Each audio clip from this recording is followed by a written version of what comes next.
Mari kita satu di dalam doa, kita berdoa supaya mengerti kebenaran firman Tuhan. Mari kita berdoa. Bapa di surga, Tuhan yang mengasihi kami dengan kasih-Mu yang sempurna.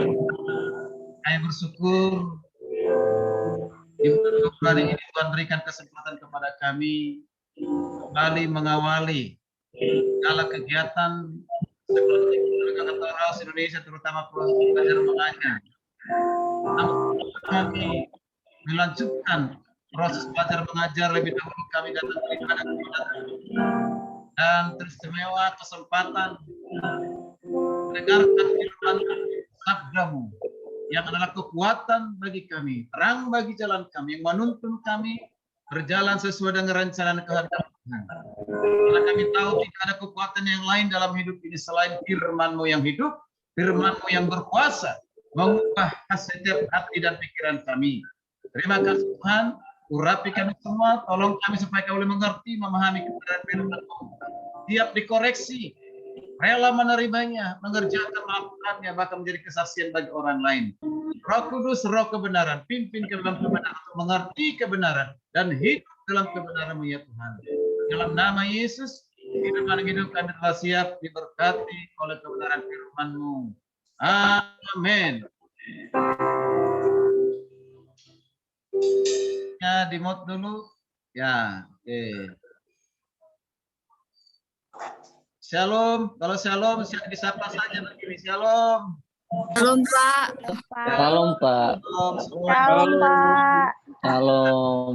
Saya bersyukur bisa bertemu kembali. Saya sangat senang bertemu kembali dengan para dosen, dengan para mahasiswa, terutama mahasiswa yang sangat kami rindukan, yang pertama dari praktek pelayanan lapangan. Kami mengasihimu, aku mengasihimu. Haleluya. Terima kasih. Kalian pulang dengan utuh. Ya, pulang dengan utuh dan selamat kembali ke kampus. Ya, untuk mahasiswa PPL, sekalipun kemarin ada beberapa orang yang tertunda pulang dari Batam karena ya sakit, ya. Tapi bersyukur sudah sembuh, sudah kembali ke lingkungan kampus. Ya, bulan lalu saya tidak ikut ibadah raya karena persis ibadah raya itu saya sedang dilarikan ke rumah sakit, ke dokter, bukan ke rumah sakit ya, ke dokter untuk berobat. Jadi saya hanya mengikuti ibadah di dalam perjalanan, mendengarkan khotbah dari Pak Irwan ya. Jadi saya tidak bisa ikuti dan memang pada satu kondisi kesehatan yang sangat drastis, turun luar biasa, tidak berdaya apa-apa, jadi tidak mampu. Tapi saya bersyukur saya sudah ditolong Tuhan, disembuhkan Tuhan, sehingga bisa saya ikut ibadah di bulan kedua ya, di bulan kedua di tahun 2021 ini, berjumpa dengan semua para dosen dan juga para mahasiswa. Baik yang ada di daerah, saya lihat ada beberapa bergabung dari daerah. Shalom buat semuanya yang kelas daerah bisa bergabung. Jadi hari ini tidak ada mata kuliah pneumatologi karena kita mengambil waktu untuk beribadah. Ya, beribadah setiap awal bulan kita ibadah bersama-sama setiap awal bulan. Ya, karena apa? Ya, sekolah ini, perguruan tinggi teologi ini bisa berdiri, bertahan, berkembang sampai hari ini karena kita berdoa, karena kita beribadah. Karena itu kita harus siapkan waktu kita untuk beribadah. Ya. Jadi inilah ciri khas dari kita, harus ada ibadah setiap awal bulan. Hanya bisa berjalan sampai hari ini. Puji Tuhan. Baik, Bapak Ibu kasih Tuhan, saya akan menyampaikan firman Tuhan yang diambil dari kitab 2 Timotius. 2 Timotius 2. 2 Timotius 2, kita akan baca bersama-sama ayat yang pertama dan ayat yang ke-7. Ayat pertama hingga ayat yang ke-7. Ya. Saya minta tolong mahasiswa yang di asrama di kampus di lantai 2. Yang di lantai 2 membaca supaya kita dengar bersama-sama. Yang di lantai 2, tolong dibuka mute-nya. Yang ada di ruang serbaguna, ruang atau aula, tolong dibuka mute-nya, dibaca kan. Silakan. Silakan. Bisa? Kita ajak kelas jauh. Ya. Sponsor juga yang di kampus. Silakan mahasiswa yang di kampus yang ikut offline silakan. Atau tolong sudah? Ya.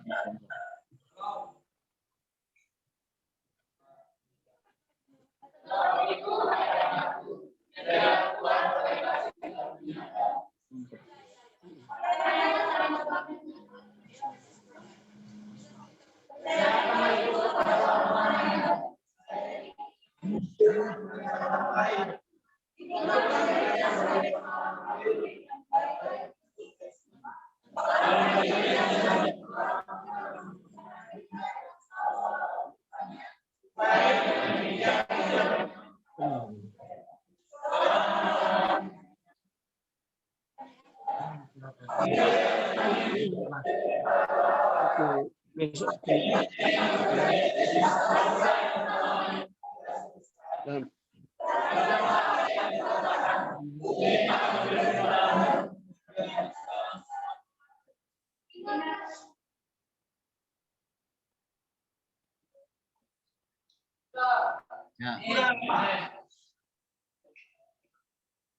Baik, saya akan mengulang. Halo, sudah. Saya akan membaca khususnya ayatnya yang pertama.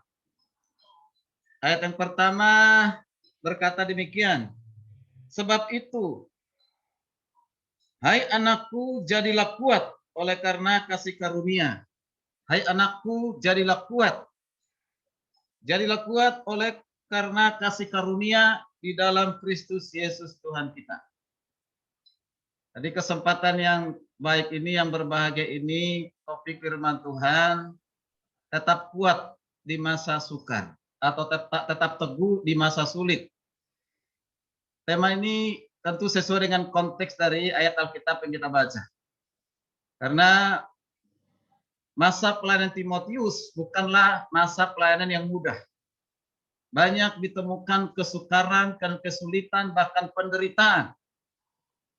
Kalau kita baca khususnya di pasal 3 ayat yang pertama lanjutan dari pasal 2 ini, Paulus mengatakan kepada Timotius demikian. Ketahuilah bahwa pada hari-hari terakhir akan datang masa yang sukar. Hari-hari terakhir akan datang masa yang sukar. Masa yang sukar itu bukan akan datang lagi. Itu karena zamannya Paulus. Setelah itu sudah terjadi kesukaran, kesulitan. Penderitaan demi penderitaan. Setelah lahir kekristenan atau berkembang kekristenan itu tidak mudah. Banyak hambatan, banyak penolakan, banyak pengucilan. Kesukaran demi kesukaran silih berganti. Sampai hari ini, kesulitan dan kesukaran itu tidak pernah berhenti. Terutama di dunia punya persoalan masalah yang sama. Penderitaan yang sama. Yaitu dengan penyebaran penularan virus corona yang semakin merajalela, semakin tingkat penularannya itu semakin dahsyat. Bahkan Indonesia menjadi urutan pertama di Asia yang terbanyak penularan positif virus corona dan juga yang meninggal. Akibat dari keadaan ini, itu berdampak kepada banyak hal, baik kepada ekonomi, berapa orang yang kehilangan pekerjaan, kehilangan keuangan yang selama ini merasa nyaman dan aman. Tidak melihat siapapun, yang orang kaya, orang miskin, orang berpendidikan, orang tidak berpendidikan, orang petani maupun orang kantoran. Siapapun bisa mengalami, anak-anak, orang dewasa, lanjut usia, banyak yang mengalaminya. Jadi tidak kenal usia, tidak kenal status sosial, siapapun bisa kena. Membuat penderitaan yang hebat yang luar biasa. Membuat berbagai negara di Indonesia ini kewalahan untuk mengatasinya. Mereka yang memiliki alat-alat yang canggih di rumah sakit tidak mampu untuk mengatasinya. Negara-negara maju di Eropa, bahkan ada di Asia, punya peralatan rumah sakit, punya perlengkapan medis yang sangat-sangat canggih, tapi tidak mampu mengatasinya. Orang kaya yang punya banyak duit, di mana-mana ada hartanya, di mana-mana ada uangnya, tidak mampu juga untuk mengatasinya, bahkan ada yang tertular dan meninggal. Dokter-dokter yang hebat, yang pintar dan cerdas, bahkan ahli paru-paru juga bisa kena COVID.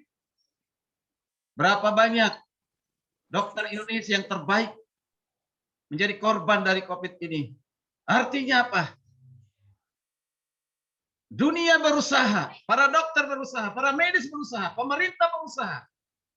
Tapi tetap aja sampai hari ini tidak pernah berhenti. Bahkan hal ini berdampak juga kepada pendidikan. Mengapa kita hari ini bisa jadi kuliah online secara daring? Ini juga dampak dari COVID. Sebenarnya sesungguhnya kita semua tidak suka maunya bertemu langsung, melihat wajah-wajah yang ganteng, wajah-wajah yang cantik secara langsung. Tahu secara psikologis itu kita lihat secara langsung kondisinya, keadaannya. Apakah dia ngantuk, apakah dia tertidur, apakah dia sedang sakit, pura-pura sakit, dan yang lain sebagainya. Tapi kalau lewat online seperti ini, semuanya sama. Apalagi kalau udah kamera ditutup, nggak tahu sedang mengapain mereka di sana. Sedang makankah, sedang minumkah, sedang masak di dapurkah, sedang mencuci piringkah, kita tidak tahu. Ya mereka lah yang tahu. Ini semua akibat dari COVID ini. Supaya apa? Ya mentaati aturan pemerintah demi untuk memberantas, menghentikan penularan virus corona. Sekolah pun mendapatkan dampaknya, harus belajar secara daring dari mulai tingkat TK sampai ke perguruan tinggi.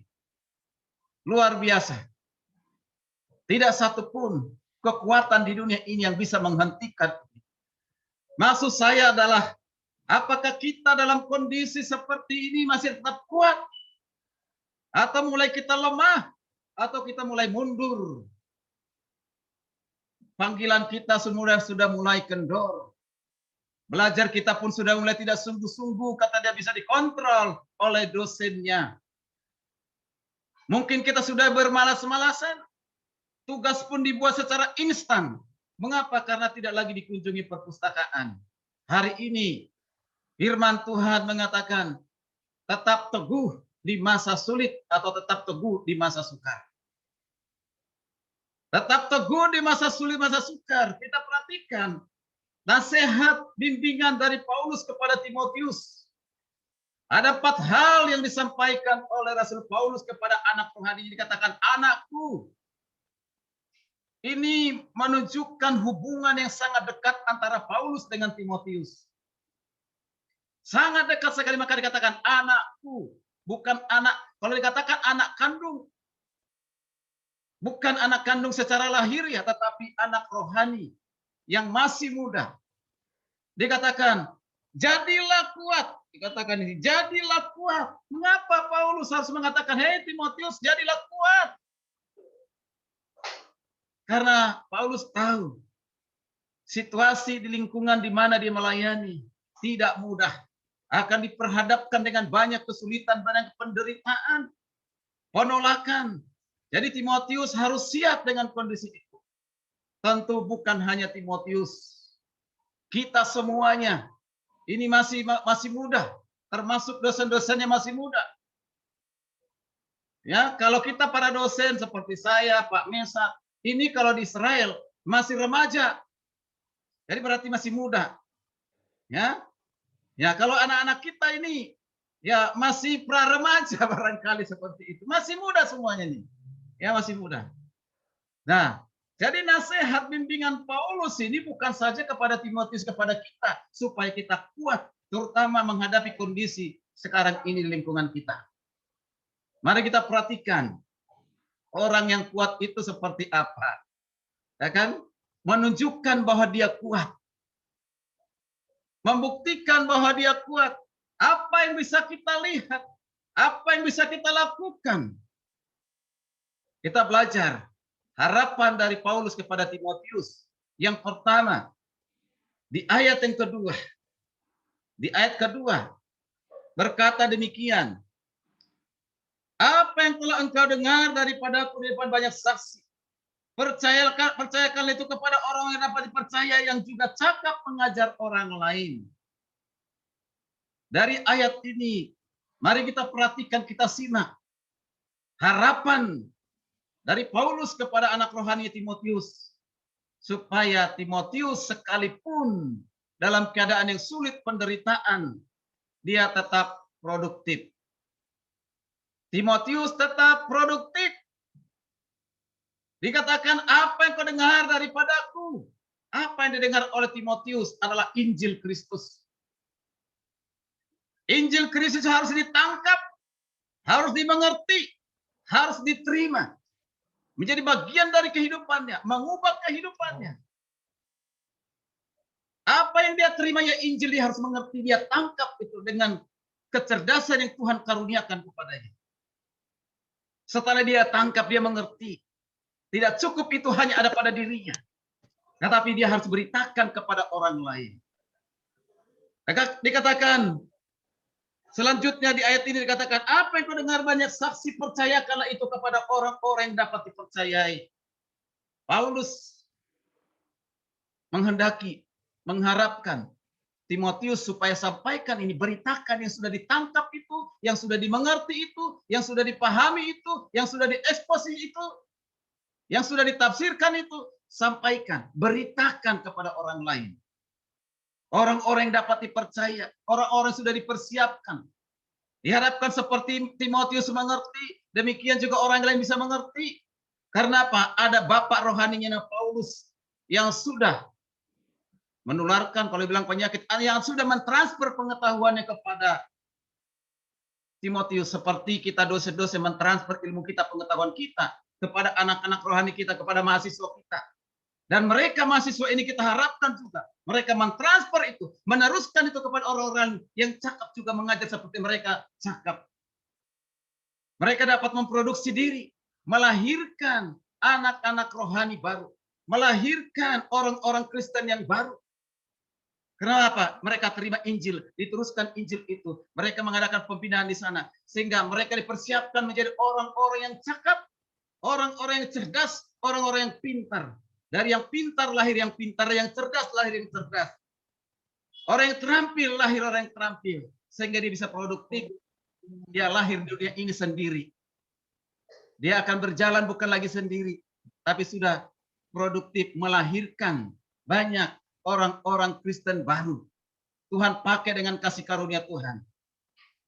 Artinya, orang yang produktif itu menjadi multiplikator rohani. Saudara dan saya harus menjadi multiplikator rohani di masa ini. Melahirkan anak rohani, melahirkan cucu rohani, melahirkan cici rohani. Sekalipun dalam kondisi pandemi 19. Kita tinggal minta hikmat dari Tuhan. Mungkin selama ini kita bisa memberitakan Injil, berkunjung langsung dari rumah ke rumah, dari desa ke desa, dari kota ke kota. Melakukan penginjilan pribadi. Dari orang-orang yang mendengarkan, mereka ada yang terima Yesus. Akhirnya kita masuk dalam pembinaan, masuk dalam pelatihan, masuk dalam pertumbuhan rohani. Lahirlah anak-anak rohani, cucu-cucu rohani, cicit rohani. Harus produktif. Itu yang Tuhan kehendaki bagi kita. Itu sesuai dengan Matius 8, 19, 20. Supaya kita pergi memberitakan Injil. Mengambil prakarsa untuk terus memberitakan Injil. Apa yang sudah kita terima, kita teruskan. Maka terjadilah dampak paling hebat dan luar biasa. Mengapa? Karena kita multiplikator rohani. Pelipat gandaan rohani. Dari saya kepada orang lain. Maka ketika kita tinggalkan dunia ini, kita sudah menggunakan kesempatan itu tinggalkan dunia ini. Kita sudah meninggalkan sejarah yang dicatat oleh Tuhan dan diingat oleh manusia.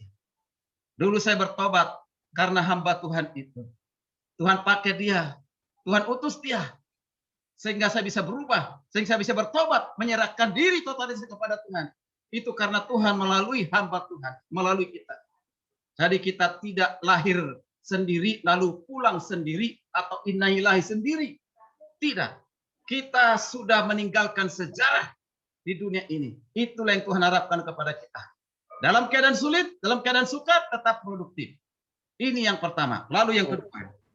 Yang kedua, kalau kita perhatikan ayat ketiga dan keempat, Paulus mengatakan kepada Timotius, ikutlah menderita sebagai orang prajurit yang baik dari Kristus Yesus. Seorang prajurit yang sedang berjuang untuk memusingkan, yang tidak memusingkan dirinya sendiri dengan soal-soal penghidupannya, supaya dengan demikian ia berkenan kepada komandannya.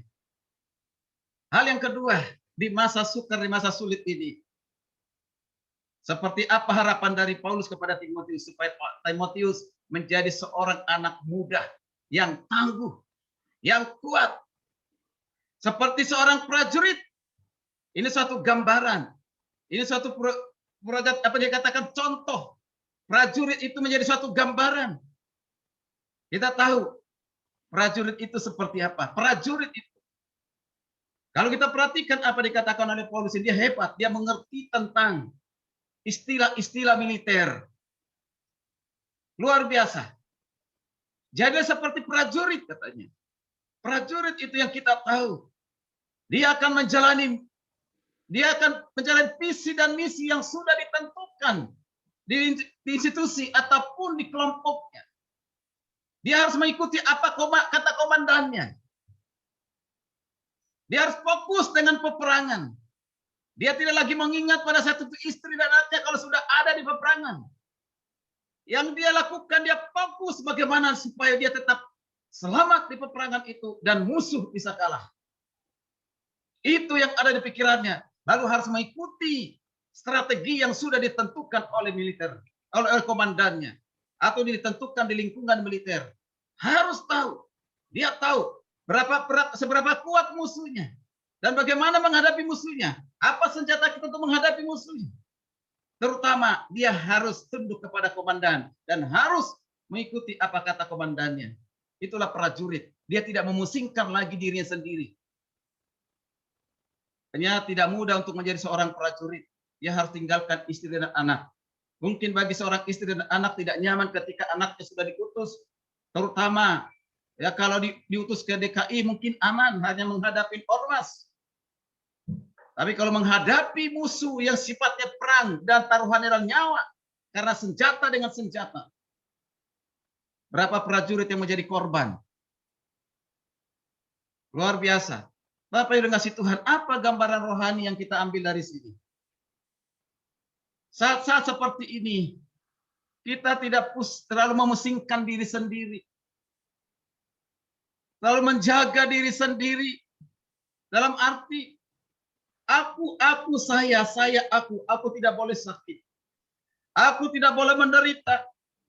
Aku tetap menjaga diri untuk aman, lalu tidak berbuat apa-apa, menjadi pasif. Takut pergi pelayanan, takut pergi penginjilan, takut berkunjung kepada keluarga, takut. Sudah fokus dengan siapa? Fokus kepada dirinya sendiri. Tidak lagi fokus kepada panggilan. Panggilan itu adalah suatu anugerah Tuhan. Kita dipanggil menjadi prajurit-prajurit Kristus yang harus siap menderita. Harus tangguh. Bapak Ibu yang kasih Tuhan, para mahasiswa yang kami kasihi. Jadilah mahasiswa yang tangguh. Jangan hanya karena persoalan masalah. Menyusun skripsi sebentar lagi dan sudah jalan. Tidak sanggup. Masalah keuangan. Tidak sanggup bayar. Kalau ada Kristus di pihakmu. Dan engkau punya pemikiran yang tangguh. Dan engkau lakukan itu adalah demi masa depanmu. Demi kemuliaan Tuhan. Percayalah segala sesuatunya disiapkan oleh Tuhan. Dan saudara yang kasih Tuhan. Orang yang tangguh berarti orang yang siap menderita. Demi untuk apa? Demi menyenangkan komandannya. Siapa komandan kita? Tuhan Yesus. Apa perintah dari Tuhan Yesus? Amen. Apa rencana? Apa kehendak yang Tuhan Yesus kepada kita? Kita siap apapun taruhannya. Berapapun taruhannya. Kita harus taat dan tunduk ke apa kata Tuhan. Apa kata Tuhan Yesus? Kalau Tuhan katakan pergi, pergi. Kalau Tuhan akan siap untuk menderita, berarti siap untuk menderita. Itu yang Tuhan kehendaki. Orang yang tangguh, sekali lagi tidak memusingkan kepentingan diri sendiri atau egois. Hanya untuk keamanan dirinya. Dan tidak mau mengambil resiko. Takut mengambil resiko. Hanya karena COVID-19. Terima kasih Tuhan. Keadaan ini membatasi kita untuk pelayanan. Tetapi jangan keadaan ini membuat kita seperti di ruang yang tidak ada, di suatu ruangan kecil. Dan kita merasa aman dan nyaman dan takut keluar dari zona nyaman itu. Jangan. Keluarlah dari zona nyaman kita. Apapun risikonya. Mengapa? Karena ada Tuhan beserta dengan kita. Itulah orang yang tangguh. Orang yang tangguh. Amin. Akan lebih utama mengikuti kehendak komandannya. Apa kehendak komandan kita? Injil harus diberitakan. Firman Tuhan harus diberitakan. Justru dalam kondisi kesukaran, kesulitan seperti ini, tidak ada kekuatan lain bagi manusia, bagi siapapun, kecuali Injil. Kecuali Injil. Banyak orang mati dengan sia-sia. Tanpa Injil, tanpa Kristus. Apakah kita peduli dengan kondisi yang seperti itu? Tentu kita harus peduli, beritakan. Dengan segala cara, dengan segala hikmat, dengan segala strategi, dan minta pertolongan dari Tuhan. Tuhan pasti memberikan kemampuan kepada kita untuk memberitakan Injil. Dihidupkan. Amin. Ini yang kedua. Mari kita melakukan apa yang menyenangkan hati komandan kita, yaitu Yesus Kristus. Lalu yang berikut, yang ketiga. Orang yang kuat di masa pandemi, di masa kesulitan, kesukaran ini adalah dikatakan di ayat yang kelima. Coba kita perhatikan ayat kelima. Apa dikatakan ayat kelima? Ayat kelima berkata demikian. Seorang olahragawan hanya dapat memperoleh mahkota sebagai juara apabila ia bertanding menurut peraturan-peraturan olahraga. Gambaran yang kedua dari setelah prajurit adalah olahragawan. Olahragawan dalam pertandingan pasti ingin mendapatkan namanya mahkota. Bagaimana bisa meraih mahkota itu? Tentu tidak cukup ikut hanya bertanding. Sebelum bertanding, dia harus melatih diri terus-menerus. Tidak akan ada kemenangan, tidak akan mahkota tanpa ada persiapan, tanpa ada latihan. Dia harus melatih dirinya. Artinya apa? Dia harus punya dedikasi, dia punya disiplin diri. Disiplin diri untuk mengikuti latihan sebelum bertanding. Dia harus mengatur waktunya. Dia harus tertib. Segala kegiatan-kegiatan yang lain harus disingkirkan demi untuk mengikuti latihan. Karena dia akan mengikuti pertandingan. Yang ada di pikirannya adalah saya harus merebut mahkota itu. Lalu dia melakukan sesuatu apa? Berlatih dengan disiplin. Belajar dengan disiplin. Lalu dilihat orang-orang lain yang sudah pernah menang. Bagaimana dia bisa menang? Apa yang dilakukan? Mungkin lewat wawancara. Atau mungkin dia tonton, dia lihat. Oh begini dia bisa sehingga menang. Luar biasa. Apa yang mau kita lihat dari gambaran olahragawan ini? Kita sebagai hamba-hamba Tuhan. Para mahasiswa. Harus memiliki dedikasi. Harus memiliki disiplin. Jangan malas belajar. Kalau engkau mau meraih sarjana, engkau mau meraih master teologi, jangan engkau berharap engkau mendapatkan itu secara instan. Engkau keluar kosong atau pengetahuan tidak memadai. Harus melatih diri untuk belajar. Terutama di masa pandemi seperti ini, kita harus kreatif, harus proaktif tanpa ada dosen. Dosen itu hanya sebagai alat. Berapa persen sih yang diberikan oleh dosen? 20%, 40% sudah tinggi. 60% itu kita cari, kita olah sendiri. Dengan apa? Melatih diri, disiplin diri untuk belajar. Jika tidak dapat mengunjungi perpustakaan, banyak hal yang kita lakukan. Zaman saya kuliah dengan zaman saya kuliah pada saat ini sangat berbeda. Zaman saya teknologi belum secanggih yang sekarang ini. Belum ada media sosial. Belum ada Google. Belum ada internet. Tapi sekarang ini semua sudah ada. Kita boleh belajar. Banyak hal yang bisa kita pelajari. Yang bisa kita telusuri sesuai dengan tuntutan ilmu yang kita sedang pelajari di kampus. Belajarlah. Tidak harus beli buku. Kalau dulu kita, seperti Pak Mesat, saya, Ibu Proli, dan ada yang mungkin sudah umur 50 tahun ke atas, harus beli buku. harus dengan uang. Sekarang ini semuanya ada. Bahkan ada namanya perpustakaan elektronik, ribuan buku di situ. Bahasa Inggris ada, bahasa Indonesia ada, bahasa Yunani ada, bahasa apa saja ada sesuai dengan kemampuan kita. Kalau kita mampu berbahasa Inggris, pelajari bahasa Inggris. Kalau kita mampu bahasa Yunani, pelajari Yunani. Kalau kita belajar bahasa Ibrani, pelajari bahasa Ibrani. Ada semuanya. Zaman saya dulu tidak ada seperti itu, saudara kasih Tuhan. Seringkali saya diusir oleh security dari toko buku Gunung Agung dan dari Gunung Agung dan juga dari satu lagi toko buku yang sangat terkenal di Jakarta ini. Mengapa? Karena saya tidak mampu untuk beli. Saya baca, saya tulis, saya diusir, saya putar lagi, saya diusir, putar lagi. Karena sudah berapa kali diusir, 3 kali dimarahin. Akhirnya besok lagi saya balik. Udah ganti security, mereka lihat seperti itu juga nggak boleh Pak, harus dibeli. Mengapa? Karena ingin belajar.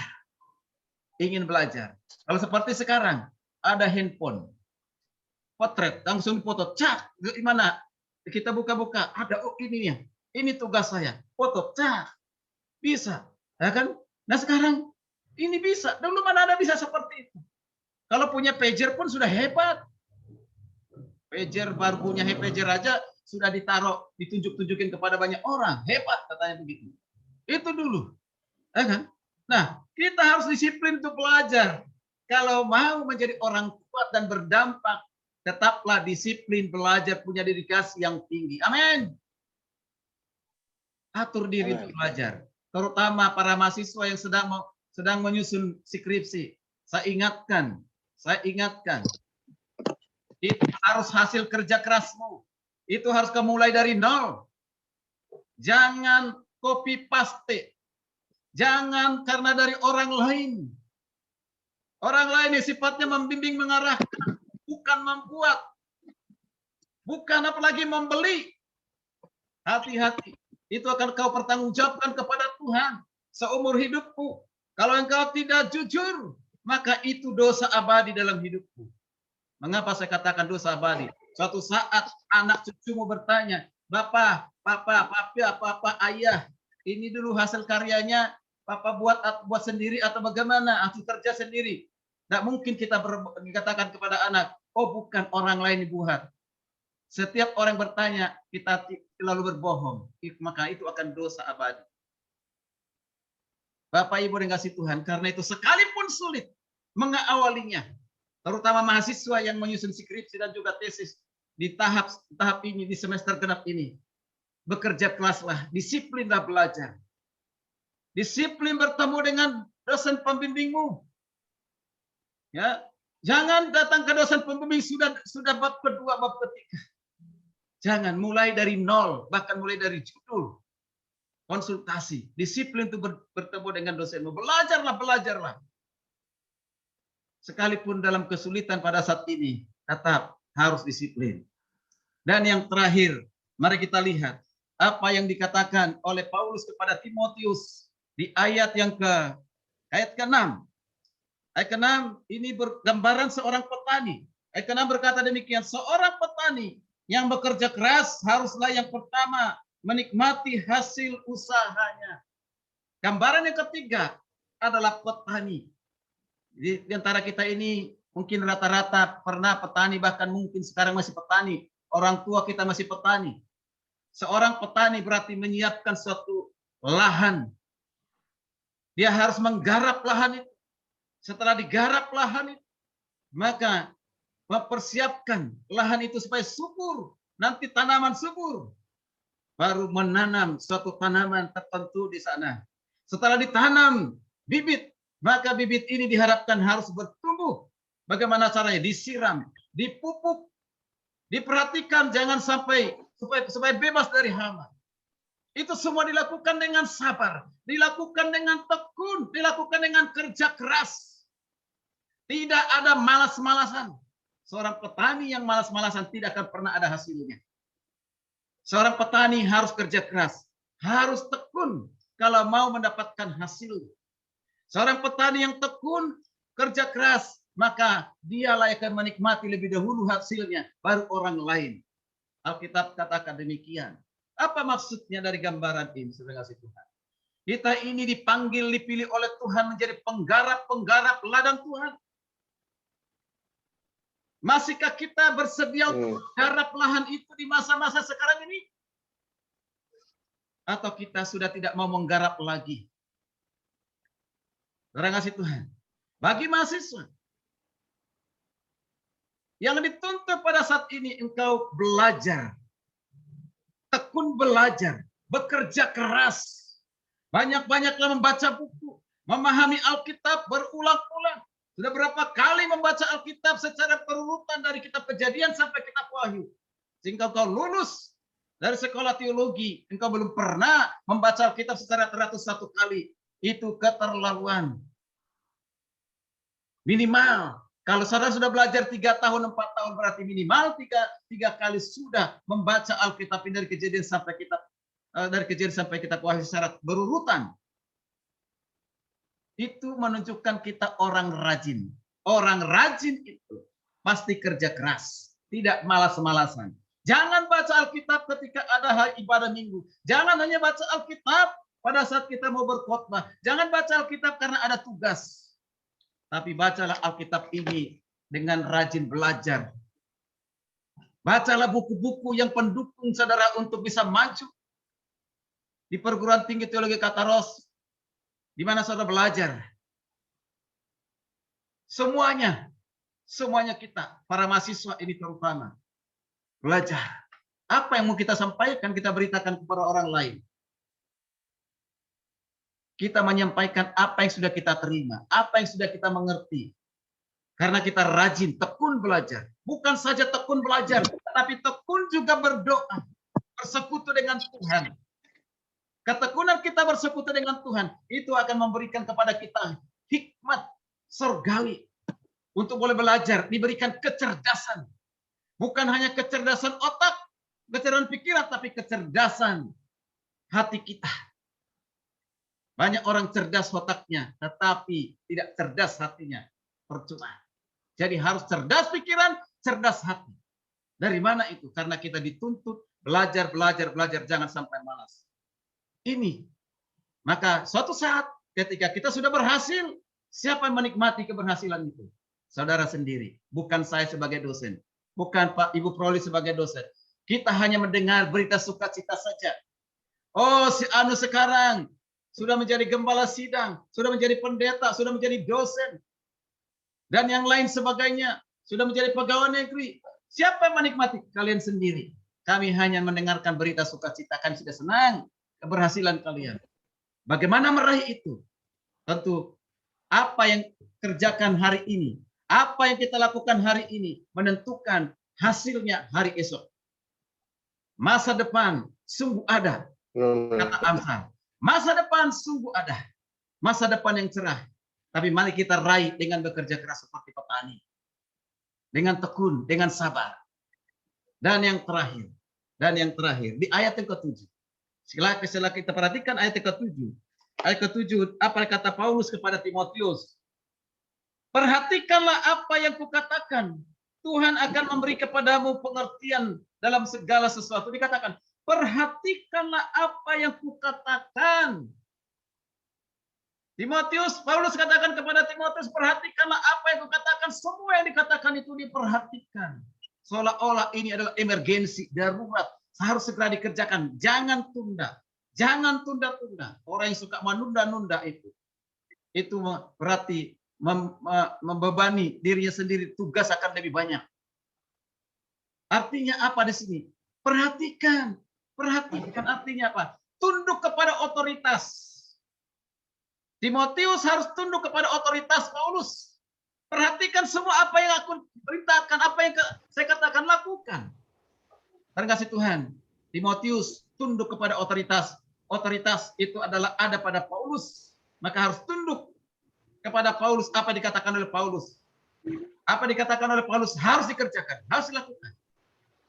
Maka para mahasiswa, terutama yang sedang menyusun skripsi, tesis, tunduklah kepada dosen pembimbingmu. Taat, ikuti. Tunduk kepada otoritas. Jangan engkau melawan. Karena ada mahasiswa merasa lebih pintar dari dosennya dan tidak mau dibimbing, tidak mau diarahkan. Metode penulisan kita tidak seperti ini. Malah melawan, tidak mau diarahkan. Bagaimana mau tunduk seperti ini? Tunduklah kepada otoritas, tunduklah kepada pemimpin kita. Siapa pemimpin kita? Seperti Timotius tunduk kepada otoritas, itu otoritasnya Paulus. Kita harus tunduk. Perhatikan semua apa yang sudah diajarkan oleh para dosen. Apa yang sudah diperkatakan, perhatikan, lakukanlah semuanya itu demi kebaikanmu, demi masa depanmu. Percayalah, ya di masa sulit seperti ini tetap bisa melakukan karena Tuhan mengaruniakan hikmat kepada kita. Bagaimana tetap teguh di masa sulit? Kita perhatikan orang di masa sulit, perhatikan apakah dia menjadi seorang yang produktif, menjadi multiplikator rohani. Yang kedua, dia harus menjadi seorang yang tangguh seperti prajurit. Yang ketiga, dia harus menjadi olahragawan, yaitu disiplin dan punya dedikasi yang tinggi. Dan yang keempat, jadi seorang petani pekerja keras tekun. Dan yang kelima, tunduklah otoritas. Hanya firman Tuhan ini menjadi berkat.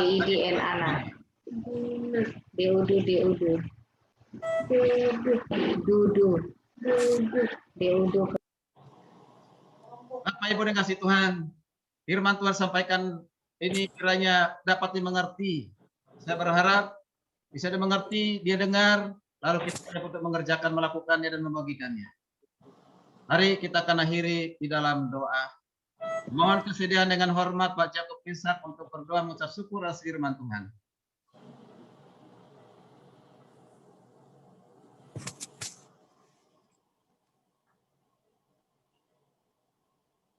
Baik Bapak Ibu mahasiswa yang saya kasih dalam Tuhan Yesus, mari kita sejenak menundukkan kepala dan kita berdoa mengucap syukur untuk firman Tuhan yang sudah kita dengarkan. Mari kita berdoa. Bapa di surga, Bapa dalam nama Tuhan Yesus, kami sungguh bersyukur untuk anugerah dan kasih-Mu yang begitu besar bagi kami. Kami sungguh bersyukur untuk firman Tuhan yang sudah diberitakan kepada kami, di mana kami diingatkan untuk tetap menjadi kuat di masa-masa sulit dan masa penuh pergumulan dan persoalan ini.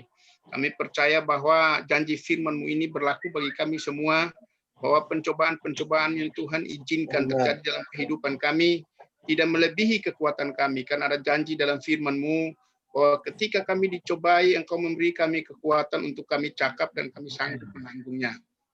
Terima kasih banyak Bapak.